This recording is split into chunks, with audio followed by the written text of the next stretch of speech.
أعوذ بالله من الشيطان الرجيم بسم الله الرحمن الرحيم قل أعوذ برب الناس ملك الناس إله الناس صدق الله العظيم. الحمدللہ رب العالمین والصلاة والسلام علی سید الانبیاء والمرسلین اما بعد اعوذ باللہ من الشیطان الرجیم بسم اللہ الرحمن الرحیم قل اعوذ برب الناس ملک الناس الہ الناس صدق اللہ العظیم. اللہم صلی علی محمد وعلی آل محمد وبارک وسلم. رب اشرح لی صدری ویسر لی امری واحلل عقدۃ من لسانی یفقہوا قولی واجعل لی وزیرا من اہلی آمین یا رب العالمین. ناظرین کرام السلام علیکم ورحمۃ اللہ وبرکاتہ. پروگرام بصیرت القرآن میں آپ کو خوش آمدید کہتے ہیں. الحمدللہ آج ایپیسوڈ نمبر 1155 آپ کی خدمت میں پیش کر رہے ہیں. انشاءاللہ تعالی آج ہم سورۃ الناس کی پہلی 3 آیات کا مطالعہ آپ کی خدمت میں پیش کریں گے انشاءاللہ. انہی 3 آیات کی تلاوت کے ذریعے حسب معمول قاری سلمان صاحب نے پروگرام کا باقاعدہ آغاز فرما دیا ہے، اور ہمیشہ کی طرح آج بھی ہمارے ساتھ ہمارے نوجوان ساتھی اسٹوڈیوز میں موجود ہیں. ماشاءاللہ دینی مدارس کے یہ طلبہ ہیں اور ہمارے پروگرام میں بھی شریک ہو رہے ہیں. آئیے انہیں خوش آمدید کہتے ہیں، پروگرام میں شامل کرتے ہیں. السلام علیکم ورحمۃ اللہ وبرکاتہ. وعلیکم السلام ورحمۃ اللہ وبرکاتہ. خیریت سے بیٹا آپ لوگ؟ الحمدللہ. تو آج سورۃ الناس کا آغاز ہو رہا ہے الحمدللہ. جی ناظرین کرام، آپ کا خیال تھا شاید کہ آج تکمیل کر رہے ہوں گے، لیکن بہرحال اب کیا کریں، ہر آیت میں مباحث ہیں اور ان 3 آیات میں کچھ خاص نقطے ہیں جو ہم نے چاہا کہ الگ سے آپ کے سامنے رکھیں، اور اگلی نشست میں انشاءاللہ تعالی اللہ تعالیٰ کے فضل و کرم سے بصیرت القرآن کے سلسلے میں قرآن پاک کے مطالعے کی تکمیل بھی ہوگی انشاءاللہ تعالی. سب سے پہلے ہم سب کی ترغیب تشویق یاد دہانی کے لیے نبی مکرم صلی اللہ علیہ وآلہ وسلم کا ایک مبارک فرمان پیش خدمت ہے. آئیے قرآن حکیم سیکھیں. فرمان نبوی صلی اللہ علیہ وآلہ وسلم: قرآن کریم کی فضیلت بقیہ کلاموں پر ایسی ہے جیسے خود اللہ تعالیٰ کی فضیلت ادنا مخلوق پر. اللہ اکبر. بہقی شریف کی روایت ہے. یہ قرآن پاک کس کا کلام ہے؟ اللہ تعالیٰ. تو جیسے اللہ کی فضیلت ادنا کسی مخلوق پر ہے، کوئی موازنہ ممکن نہیں، ایسے اللہ کا کلام اور مخلوق کا کلام کوئی موازنہ ممکن نہیں. تو حدیث مبارک کا ترجمہ کیا ہے؟ قرآن کریم کی فضیلت بقیہ کلاموں پر ایسی ہے جیسے خود اللہ تعالیٰ کی فضیلت ادنا مخلوق پر. تو مخلوق کے کلاموں پر کتنی توجہ ہے، دنیا جہاں کی چیزیں، اور خالق کے کلام پر کتنی توجہ ہے، ہم سب غور کر لیں. اس کے بعد آپ کے علم میں ہے پچھلی نشست میں ہم نے سورۃ الفلق کا مطالعہ کیا، اور آج ہم سورۃ الناس کا مطالعہ شروع کر رہے ہیں. دونوں صورتوں کے مرکزی مضامین اور آیات کا تجزیہ اور ربط صورت آپ کے سامنے رکھتے ہیں. مرکزی مضمون تھا سورۃ الفلق کا، خارجی شرور سے حفاظت کے لیے دعا. تفسیر آئی تھی ہمارے سامنے، وہ خارجی شرور تھے، تو ایک خارج کے شرور ہوں گے اور ایک اندر کے شرور ہوں گے. وہ سورۃ الناس میں ابھی بات آ رہی ہے. البتہ سورۃ الفلق کا موضوع کیا تھا؟ مرکزی خارجی شرور سے حفاظت کے لیے دعا. آیات کا تجزیہ کرتے ہیں. پہلی آیت: شر سے محفوظ رہنے کے لیے رب تعالیٰ کے دامن میں پناہ کی ہدایت، پناہ حاصل ہو جائے اللہ کی، اس کی دعا تلقین کی گئی سورہ فلق کی پہلی آیت میں. اس کے بعد سورہ فلق کی آیات 2 تا 5 4 قسم کے شرور سے حفاظت کے لیے دعا کی تلقین. ایک عمومی شرور اور 3 خاص تھے: رات کی تاریکی، جادو اور حاسد کا شر. تو ان شرور سے بچنے کی دعا سورۃ الفلق میں ہمارے سامنے آئی، اور یہ خارجی شرور تھے جن سے بچنے کی دعا تعلیم کی گئی. اب کیا ہے؟ سورۃ الناس. لیکن پہلے دونوں صورتوں کا ربط صورت آپ کے سامنے رکھ دیتے ہیں. ربط صورت کے تعلق سے پہلا نقطہ ہے، سورۃ الفلق میں خارجی شرور سے بچنے کے لیے اللہ تعالیٰ کی پناہ حاصل کرنے کی تلقین تھی. یہ نقطہ تو ہو چکا. اب سورۃ الناس میں کیا ہے؟ لکھا ہے ہم نے، سورۃ الناس میں داخلی شرور سے بچنے کے لیے اللہ تعالیٰ کی پناہ حاصل کرنے کی تلقین ہے. موضوع مکمل ہو گیا. خارجی شرور سے بچنے کے لیے سورہ فلق، اور داخلی شرور سے بچنے کے لیے سورۃ الناس میں دعا تلقین کی جا رہی ہے. اس کے بعد سورۃ الناس کے تعلق سے مرکزی مضمون وہ تو آ چکا ہے، داخلی شرور سے حفاظت کی دعا، اور وہ ہے نفس کی شرارتیں اور خاص طور پر شیطان کے وسوسے. آگے ذکر آئے گا انشاءاللہ اگلی نشست میں انشاءاللہ تعالی۔ داخلی شرور، ان سے حفاظت کی دعا سورۃ الناس میں ہمارے سامنے آ رہی ہے۔ اس کے بعد سورۃ الناس کے مضامین کو سمجھنے کے لیے آیات کا تجزیہ آپ کے سامنے رکھتے ہیں۔ آیات 1 تا 3 اللہ تعالیٰ لوگوں کا رب، مالک اور الہ ہے۔ شرور سے بچانے والا کون؟ اللہ سبحانہ وتعالیٰ۔ اس اللہ کا تعارف سامنے آ رہا ہے، وہ رب بھی ہے، وہ مالک بھی ہے، اور وہ الہ یعنی معبود بھی ہے۔ اس تعارف میں ایک حکمت ہے، وہ آگے آئے گی انشاءاللہ تعالیٰ آج کی نشست میں۔ اگلا نقطہ آیات 4 تا 5 کے تعلق سے وسوسوں کے شر سے حفاظت۔ وسوسے کہاں سے آتے ہیں؟ شیطان کی طرف سے۔ اس شر سے حفاظت کا ذکر اور اس کے لیے دعا کی تلقین۔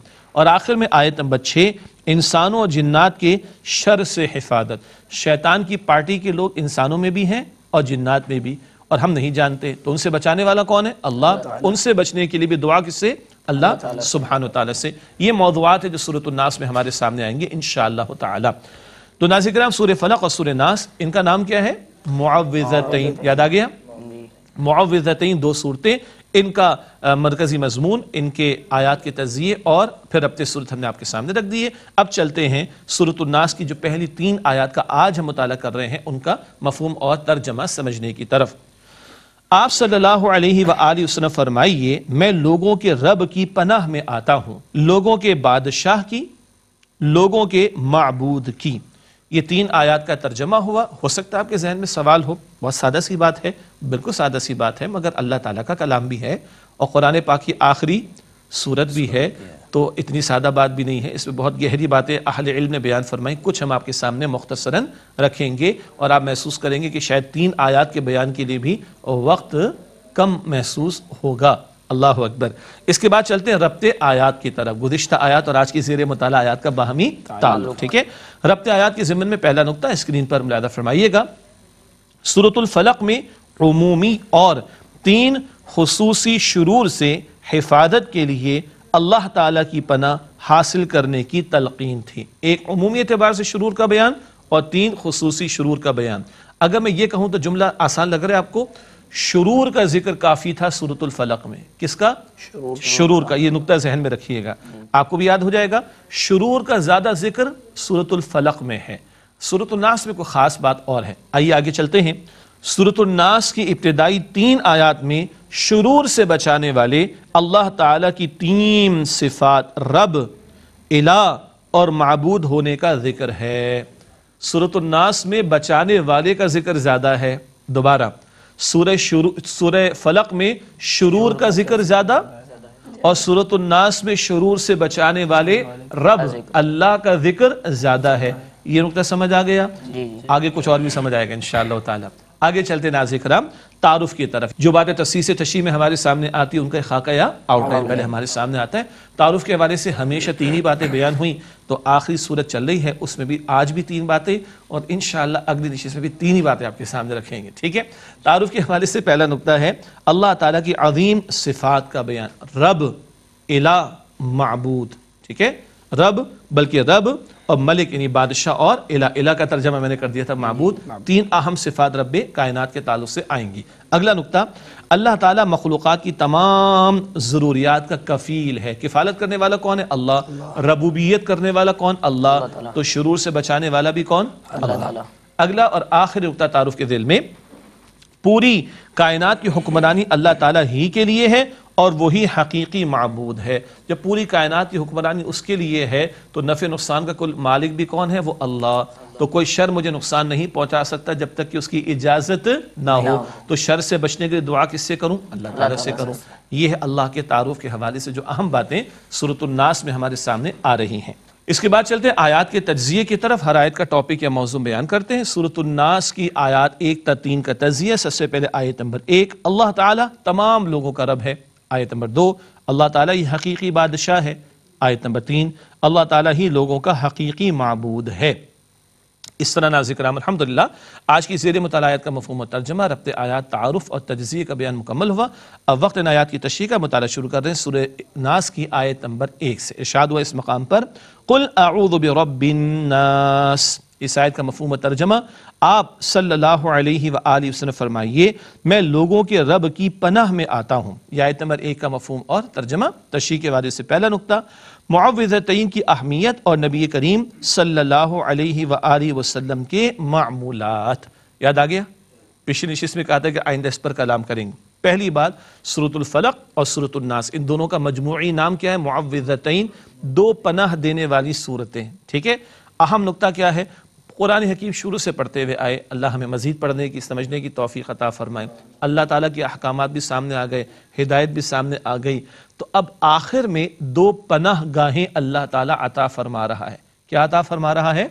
پناہ گاہیں۔ اگر یہاں مضبوط ہوں گے تو ہدایت پر بھی رہیں گے، عمل بھی کر سکیں گے، ورنہ شرور کا شکار ہو گئے تو کہاں ہدایت پر رہنا ممکن، کہاں ہدایت کے تقاضوں پر عمل کرنا ممکن۔ تو یہ دو صورتیں دو بڑی بڑی پناہ گاہیں ہیں جو ہمیں بچاتی ہیں کس سے؟ شرور سے، تاکہ ہم ہدایت پر گامزن رہیں اور ہدایت کے تقاضوں پر عمل کرنے کے قابل رہیں۔ ایک بات ہو گئی۔ دوسری بات، اللہ کے نبی مکرم علیہ السلام نے اس کی اہمیت کو مختلف اعتبارات سے بیان فرمایا۔ کبھی آپ فرماتے ہیں جادو کے اثر سے بچنے کے لیے سورۃ الفلق سورۃ الناس کی تلاوت کرو۔ کبھی نظر لگ جاتی ہے نا، نظر برحق ہے، لگ جاتی ہے نا، تو نظر کا لگنا حق ہے، ٹھیک ہے؟ زہر بھی تو اثر کرتا ہے نا بھائی، حق ہے نا، حقیقت ہے ایک، ٹھیک ہے؟ نظر لگ جاتی تو اس کے بچاؤ کے لیے بھی کیا کریں؟ سورۃ الفلق اور سورۃ الناس۔ تو جادو ہو، نظر کا لگ جانا ہو، اسی طرح شرور ہیں شیطان کے، نفس کی شرارتیں، ان سے بچنے کا معاملہ ہو، بیماریوں کا معاملہ ہو، اللہ کے نبی علیہ السلام نے تعلیم فرمائی کہ اس کی تلاوت کا اہتمام کیا کرو۔ تو جادو ٹونے، نظر کا لگ جانا، بیماریوں کا معاملہ، شرور کا معاملہ، ان سب کے تعلق سے احادیث مبارکہ میں وضاحت ہے کہ ان دونوں صورتوں کی تلاوت کا معمول اختیار کرنا چاہیے۔ اب آئیے نبی اکرم علیہ السلام کے معمولات کیا تھے؟ اللہ کے پیغمبر صلی اللہ علیہ وسلم ہر فرض نماز کے بعد، فجر، ظہر، عصر، مغرب، عشاء، ہر فرض نماز کے بعد آیت الکرسی کی بھی تلاوت فرماتے اور سورۃ الفلق اور سورۃ الناس کی بھی تلاوت فرماتے۔ یہ بہت اہم نقطہ، ہر فرض نماز کے بعد نبی مکرم صلی اللہ علیہ وسلم آیت الکرسی اور سورۃ الفلق اور سورۃ الناس کی تلاوت کا اہتمام فرمایا کرتے تھے۔ اسی طرح آپ صلی اللہ علیہ وسلم رات کو سوتے ہوئے سورہ اخلاص اور سورۃ الفلق اور سورۃ الناس کی تلاوت فرماتے اور پھونکتے اپنے مبارک ہاتھوں پر اور جسم اتھر پر پھیر لیتے۔ اور یہ عمل کتنی مرتبہ کرتے حضور؟ 3 مرتبہ۔ اخلاص، فلق اور ناس کی تلاوت، پھونک لیا جانا 1 مرتبہ، 2 مرتبہ اور 3 مرتبہ۔ اسی طرح اما عائشہ رضی اللہ تعالی عنہ، کبھی حضور کو کوئی مرض لاحق ہو جاتا تو وہ بھی حضور پر تلاوت فرما کر دم کیا کرتی تھی اور ہاتھوں پر پھیر کر جسم اتھر پر پھیر دیا کرتی تھی۔ تو اس اعتبار سے ہمیں بھی ان صورتوں کو ہمارے معمولات میں رکھنا چاہیے۔ یہ تو ابھی اہمیت ہی کا بیان ہوا اور ہمیں کہا جا رہا ہے کنٹرول روم سے کہ وقفے کا وقت آ گیا ہے، تو ایک وقفہ لے تو اس کے بعد انشاءاللہ ان 3 آیات کا مفہوم اور ترجمہ اور تشریح آپ کے سامنے رکھیں گے۔ ملاقات ہوتی ہے اس وقفے کے بعد۔ السلام علیکم ورحمۃ اللہ وبرکاتہ۔ السلام علیکم ورحمۃ اللہ وبرکاتہ۔ ناظرین پروگرام بصیرت القرآن میں آپ کو خوش آمدید کہتے ہیں۔ وقفے سے پہلے ہم نے سورہ ناس کی پہلی آیت کا مطالعہ شروع کیا اور معوذتین یعنی سورۃ الفلق اور سورۃ الناس کی اہمیت اور نبی اکرم علیہ السلام کے کچھ ارشادات اور آپ صلی اللہ علیہ وسلم کے معمولات کو آپ کی خدمت میں پیش کیا۔ پہلی آیت کا مطالعہ کریں، ایک دفعہ پھر تلاوت کر دیتے، پھر تشریح کا اگلا نقطہ آپ کے سامنے رکھیں گے۔ اعوذ باللہ من الشیطان الرجیم، بسم اللہ الرحمن الرحیم، قل اعوذ برب الناس، آپ صلی اللہ علیہ وسلم فرمائیے میں لوگوں کے رب کی پناہ میں آتا ہوں۔ اب آئیے تشریح کی طرف چلتے ہیں، اس حوالے سے اگلا نقطہ اسکرین پر ملاحظہ فرمائیے گا۔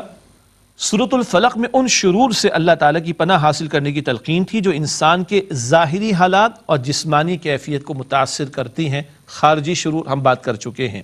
اگلا نقطہ اور اہم ہے، سورۃ الناس میں ان شرور سے اللہ تعالیٰ کی پناہ حاصل کرنے کی تلقین ہے جو انسان کے باطن اور ایمان کو متاثر کرتی ہیں۔ یہ ہیں اندرونی شرور۔ پہلے کیا تھے؟ خارجی، وہ ہمارے جسم کو اور ظاہری حالات کو متاثر کرتے ہیں، کوئی نقصان ہو جائے گا، کوئی بیماری آ جائے گی، کوئی اور مسئلہ ہو جائے گا۔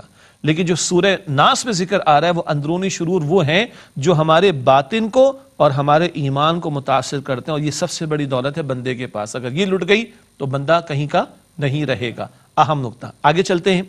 باطن کے شرور زیادہ خطرناک ہوتے ہیں، اس لیے پناہ عطا فرمانے والے اللہ تعالیٰ کا ذکر سورۃ الناس میں زیادہ کیا گیا ہے۔ بندے کا ایمان نہیں چلا جائے، بندے کا باطن برباد ہو جائے تو اس سے بڑا نقصان کیا ہوگا؟ یہ شر بڑا شر ہے، اندر کے شرور بڑے شرور ہیں، تو زیادہ بڑی پناہ کی ضرورت ہے۔ اس لیے پناہ دینے والے اللہ کا ذکر سورۃ الناس میں زیادہ آیا ہے۔ نقطہ سمجھ آئے بیٹا؟ سورہ فلق میں شرور کا ذکر زیادہ، الناس میں شر سے بچانے والے رب کا ذکر زیادہ۔ کیوں؟ وہاں خارجی شرور کا بیان تھا، وہ بھی شر ہے، یہاں داخلی شرور کا بیان ہے جو زیادہ بڑے شر کی بات ہے۔ اس سے بچنے کے لیے اور اللہ کی طرف رجوع کرو۔ وہ کون ہے؟ رب بھی ہے، بادشاہ بھی ہے اور معبود بھی ہے۔ اگلا نقطہ، رب کے لفظ کو بھی سمجھتے، بہت بنیادی اصطلاح قرآن پاک کی۔ رب کسے کہتے ہیں؟ اس ہستی کو کہتے ہیں جو کسی شے کو درجہ بدرجہ پروان چڑھا کر پائے تکمیل تک پہنچائے۔ کسی شے کو درجہ بدرجہ پروان چڑھانا، اس کی ضرورت کو پورا کرنا اور اس کے نقطۂ عروج یا پائے تکمیل تک پہنچا دینا۔ رب حقیقی کون ہے؟ اللہ سبحانہ و تعالیٰ۔ چنانچہ اگلا نقطہ نوٹ کیجئے گا، اللہ تعالیٰ ہی وہ ذات ہے جو ہر چیز کی پرورش کر کے اسے حد کمال تک پہنچاتی ہے۔ اللہ کی ذات ہے، ہر شے کو، بچہ ماں کے بطن میں ایک قطرے کے نتیجے میں پرورش کا عمل اس کا شروع ہوتا ہے، وہاں سے لے کر دنیا میں آنا، پورا انسان بنا کر کھڑا کر دینا، درجہ بدرجہ ایک حاجت کو پورا کر کے نقطہ کمال تک پہنچانا، یہ رب العالمین، رب حقیقی اللہ تعالیٰ ہی کرتا ہے۔ اگلا نقطہ، وہ اللہ تعالیٰ ہی ہے جو ہر کسی کی تمام ضروریات کا کفیل ہے۔ رب ہے نا، ہر حاجت کو پورا کرنے والا، تمام ضروریات کو پورا کرنے والا، کفالت کرنے والا وہ اللہ ہے، وہ رب العالمین ہے۔ لیکن یہاں ذکر کیا آیا؟ قل اعوذ برب الناس، لوگوں کا ذکر آیا۔ سورہ فاتحہ میں کیا ذکر آتا؟ الحمدللہ رب العالمین۔ وہاں عالمین ہے یا الناس کیوں؟ آگے لکھا ہے ہم نے، انسانوں کا ذکر ان کے شرف کے لیے ہے۔ انسان اللہ کی تخلیق کا شاہکار ہے نا، ورنہ اللہ صرف انسانوں کا رب نہیں، تمام عالمین کا رب ہے۔ سمجھ آ رہی بیٹا نقطے کی؟ الحمدللہ۔ اگلا نقطہ، وہی اللہ تعالیٰ جو شرور اور آفات سے بچانے والا ہے، اسی سے شرور سے بچاؤ کے لیے پناہ طلب کرنے کی تلقین کی گئی ہے۔ وہ رب ہے، ہر حاجت کو پورا کرنے والا، تو شرور سے بچانے والا بھی وہ اللہ ہی ہے۔ اگلی آیت ہے سورۃ الناس کی آیت نمبر 2، ارشاد ہوا ملک الناس، لوگوں کے بادشاہ کی۔ یہ آیت نمبر 2 کا ترجمہ ہوا۔ تشریح کی طرف چلتے ہیں۔ پہلا نقطہ، تمام مخلوقات کا حقیقی بادشاہ اللہ تعالیٰ ہے۔ دنیا میں کچھ اور لوگوں کے پاس چھوٹے موٹے اختیارات ہیں، وہ دیے کس نے؟ اللہ نے۔ اصل میں بادشاہ کون ہے؟ حقیقی بادشاہ کون ہے؟ اللہ سبحانہ و تعالیٰ۔ اس اللہ تعالیٰ کے تعلق سے اگلا نقطہ، جو ذات تمام مخلوقات کی پرورش اور نگہداشت کرنے والی ہے، اسی کے پاس کائنات کی حکمرانی بھی ہے۔ خالق بھی وہ ہے، رب بھی وہ ہے، تو حکمرانی بھی اسی کی ہے۔ کل نفع نقصان کا مالک بھی وہ اللہ سبحانہ و تعالیٰ ہے۔ اگلا اور آخری نقطہ اس آیت کی تشریح میں، کائنات میں بالفعل اسی کا حکم ہر جگہ اور ہر چیز پر نافذ ہے۔ اصل تو وہی تو ہے جو نظام ہستی چلا رہا ہے۔ ہاں وہ تو شعر ہے، کوئی تو ہے، میں عرض کر رہا ہوں، وہی تو ہے جو نظام ہستی چلا رہا ہے۔ ہاں انسانوں کو عمل کا کچھ اختیار بطور امتحان دیا گیا، جی میں مالک ہوں، میں بادشاہ ہوں، یہ میری اونرشپ ہے، یہ میرا ملک ہے، میں صدر ہوں، میں فلاں ہوں، یہ امتحان کے لیے دیا گیا، اس سے زیادہ اس کی کچھ حقیقت نہیں ہے۔ اصل بادشاہ کون ہے؟ اللہ۔ اگلی اور آخری آیت ہے سورۃ الناس کی آیت نمبر 3، ارشاد ہوا الہ الناس، اس آیت کا مفہوم و ترجمہ، لوگوں کے معبود کی پناہ طلب کی جا رہی، کس کی؟ لوگوں کے معبود کی۔ یہ آیت نمبر 3 کا ترجمہ ہوا۔ تشریح کے حوالے سے پہلا نقطہ اسکرین پر ملاحظہ فرمائیے گا، انسانوں کا رب اور بادشاہ ہونے کے علاوہ اللہ تعالیٰ ان کا حقیقی معبود بھی ہے۔ خالق وہ ہے، رب وہ ہے، حاکم وہ ہے، بادشاہ وہ ہے، تو عبادت کے لائق بھی وہی ہے۔ اگلا نقطہ، وہ ان پر کامل اقتدار و اختیار رکھتا ہے اور ان کی حفاظت پر پوری طرح قادر ہے۔ اختیار بھی کل اللہ کا ہے اور حفاظت کرنے کی کل طاقت بھی اللہ سبحانہ و تعالیٰ کے پاس ہے، تو پھر کیوں نہ اسی کو پکارا جائے شرور سے بچنے کے لیے۔ اگلا نقطہ وہی ہے جو میں نے ابھی بات عرض کی آپ کے سامنے، بہرحال پڑھ لیتے ہیں اس کو بھی۔ چنانچہ اسی اللہ تعالیٰ سے شرور سے بچنے کے لیے پناہ طلب کرنے کی تلقین کی گئی ہے۔ اس کے بعد 2 اہم نقطے آ رہے ہیں قرآن پاک کے آغاز اور اختتام کے تعلق سے، بہت توجہ فرمائیے گا۔ سورۃ الناس اور سورۃ الفاتحہ کی ابتدائی آیات میں گہرا ربط اور مضامین میں یکسانیت ہے۔ ادھر الحمدللہ رب العالمین، ادھر قل اعوذ برب الناس، رب کا ذکر ادھر، رب کا ادھر بھی ذکر آ رہا ہے۔ وہاں الرحمن الرحیم اور پھر مالک یوم الدین، اللہ بدلے کے دن کا مالک ہے، یہاں ملک الناس، لوگوں کے بادشاہ کا ذکر آ گیا، ٹھیک ہے۔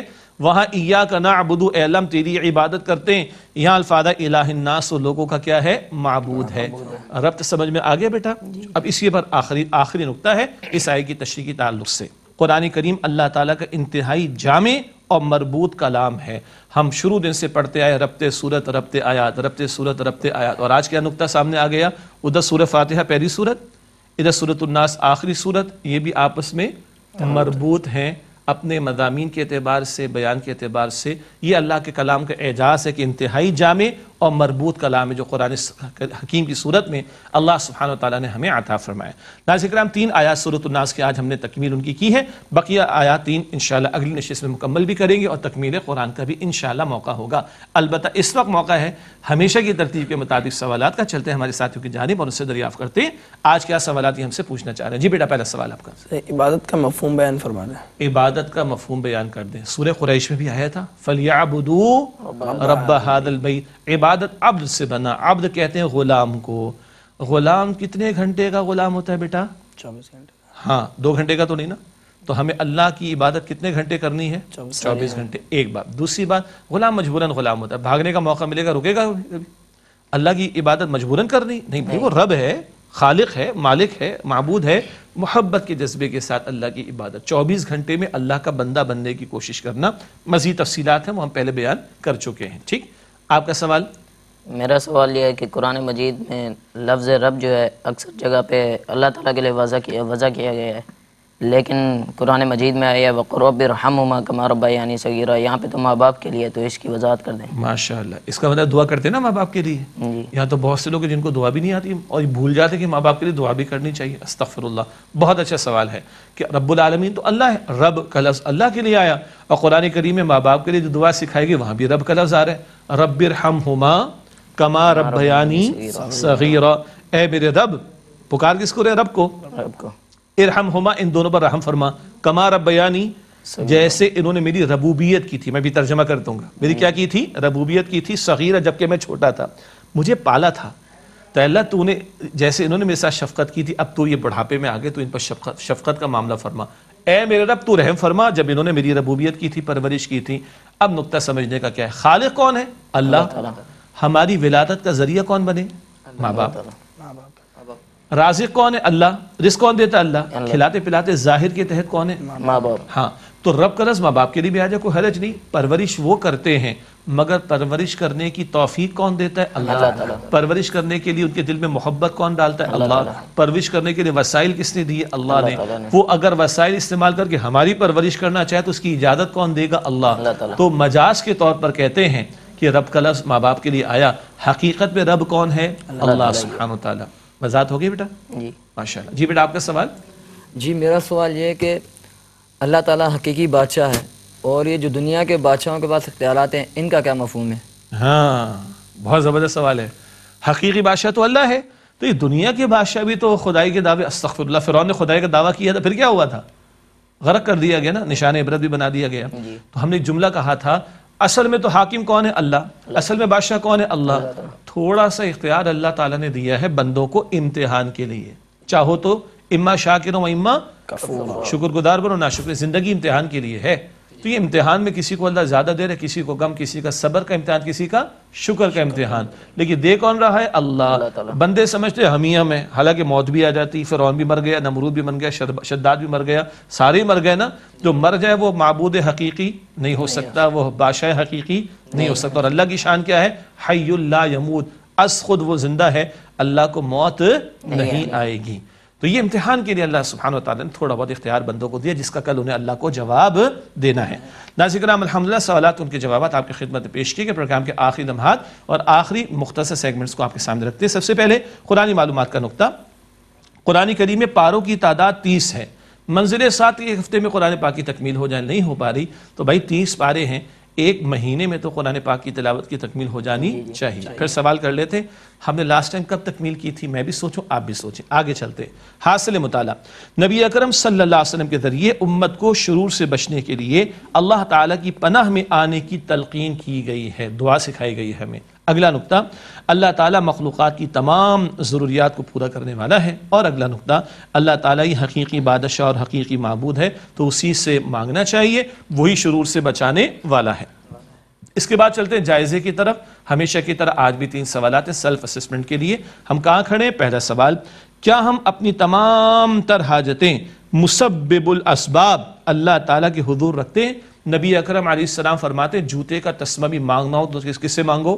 اللہ تعالیٰ سے۔ کتنا مانگتے ہیں ہم اللہ سے؟ غور کر لیں، ہم کتنے بے بس اور محتاج ہیں یہ دیکھیں، اور مانگتے کتنے وہ بھی دیکھیں، تو شرم تو کچھ آئے گی کہ ہم کیا مانگ رہے ہیں اللہ سے، مانگتے ہی نہیں ہیں، استغفر اللہ۔ کیا ہم مانگتے ہیں؟ اصل میں سوال یہ تھا۔ اگلا سوال، کیا ہم کائنات کے حقیقی بادشاہ کے احکامات کی حتی الامکان تعمیل کرتے ہیں؟ دنیا کے باس کی ہر مانتے ہیں بات، سیٹ کی ہر بات مانتے ہیں، اور ڈاکٹر کے کہنے پہ مریض کہتا ہے، ڈاکٹر کہتا ہے یہ بھی چھوڑ دو تو حلال کو بھی چھوڑ دیتے ہیں۔ کیا اللہ تعالیٰ کے کہنے پر اور فرمانے پر حرام کو چھوڑیں ہم لوگ؟ اگلا سوال، کیا ہم ہر طرف سے یکسو ہو کر اپنے معبود حقیقی ہی کی بندگی کرتے؟ عبادت کے لائق تو اللہ ہے، باقی سب بندے ہیں، تو بندوں کو نہیں اللہ کو ترجیح دینی چاہیے اور اسی کی واقعتاً بندگی کرنی چاہیے۔ آخری دو باتیں پروگرام میں شامل کرتے ہیں۔ گزشتہ سوال کا جواب، سورۃ الصف کی کس آیت میں ذکر ہے کہ نبی کریم صلی اللہ علیہ وسلم کی بعثت کا مقصد نظام زندگی پر اللہ تعالیٰ کے دین کو قائم کرنا ہے؟ درست جواب ہے سورۃ الصف کی آیت نمبر 9، هو الذی ارسل رسولہ بالہدی ودین الحق لیظہرہ علی الدین کلہ۔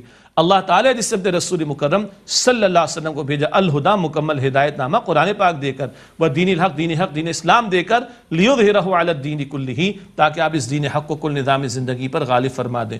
قرآن حکیم سے پڑھنے پڑھانے کے لیے نہیں آیا، قرآن پاک بتا رہے کہ حضور کو قرآن پاک اس لیے عطا کیا گیا کہ اس کے احکامات کا نفاذ ہو، دین صرف پردے پڑھانے کے لیے نہیں آیا، دین اپنا غلبہ اور نفاذ چاہتا ہے، یہ حضور کا مشن ہے، اور یہ ذمہ داری آج میرے اور آپ کے کاندھوں پر ہے جو امتی کہلاتے ہیں۔